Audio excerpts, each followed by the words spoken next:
मित्रांनो, स्वामींना माहीत आहे तुमच्या जीवनात वाईट काळ सुरू आहे. फक्त हा उपाय करा, अनुभव घेऊन बघा.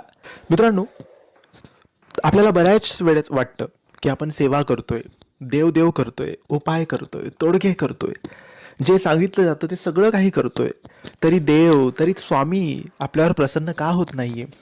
आपल्या ह्या अडचणी दूर का होत नाहीये? ही वाईट वेळ का संपत नाहीये?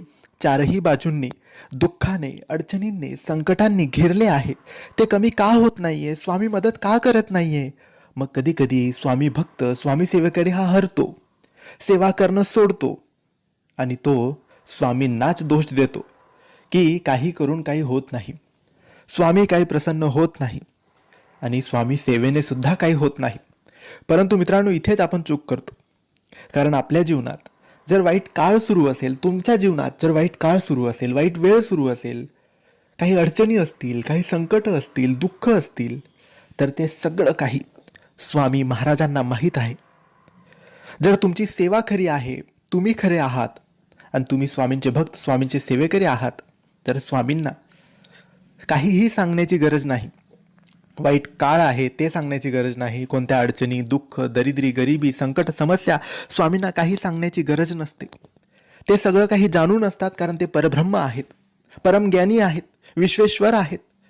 त्यांना सगळं काही माहीत आहे, म्हणून त्यांना सांगण्याची गरज नाही.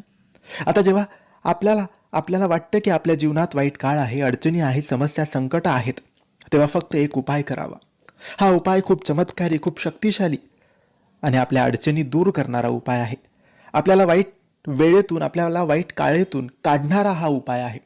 हा उपाय करण्यासाठी कोणत्याही गुरुवारच्या दिवशी, स्वामींच्या वारी, जो वार स्वामींना अत्यंत प्रिय आहे तो गुरुवार, त्या गुरुवारच्या दिवशी एक श्रीफळ, नारळ घ्यायचे, पूजेचे नारळ घ्यायचे.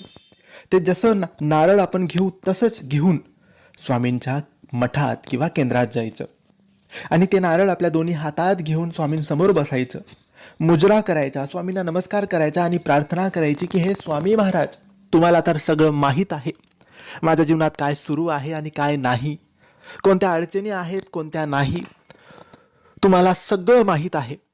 फक्त मला यातून बाहेर काढा, लवकरात लवकर बाहेर काढा. मला दुसऱ्या कोणाची गरज नाही, कोणावर आशा नाही. ती आशा आहे ती फक्त तुमच्यावर, की तुम्हीच आहे जे मला यातून बाहेर काढू शकतात. अशी आपल्या मनापासून, मनोभावाने स्वामींना प्रार्थना करायची आणि ते नारळ, ते श्रीफळ स्वामींच्या समोर, मठात, केंद्रात ठेवायचं आहे. स्वामींना मुजरा करायचा, जमलं तर तिथे बसूनच स्वामींच्या नामाची, श्री स्वामी समर्थ नामाची जप माळ करायची. बघा, काही दिवसातच आपली वाईट वेळ संपेल, वाईट काळ संपेल, अडचणी संपतील, संकट संपतील, दुःख संपेल. मदत हवी असेल तर स्वामींच्या रूपात कोणीतरी येऊन आपली मदत करून जातील. प्रश्नांची उत्तरे मिळत नसतील तर प्रश्नांची उत्तरे मिळतील. मार्ग दिसत नसेल तर मार्ग दिसेल आणि सर्व दुःखाचे जे ढग आपल्या जीवनावर आलेले आहेत ते सगळे दूर होतील. आपल्या जीवनाचा आकाश हा साफ होईल, क्लिअर होईल. म्हणून हा उपाय करा, हा तोडगा करा. याच्यामध्ये काही नाही, फक्त आपल्या भावना, आपल्या मनात काय आहे ते स्वामींपर्यंत पोहोचवण्याचा हा उपाय आहे. नक्की करा, तुमचीही वाईट काळ संपेल.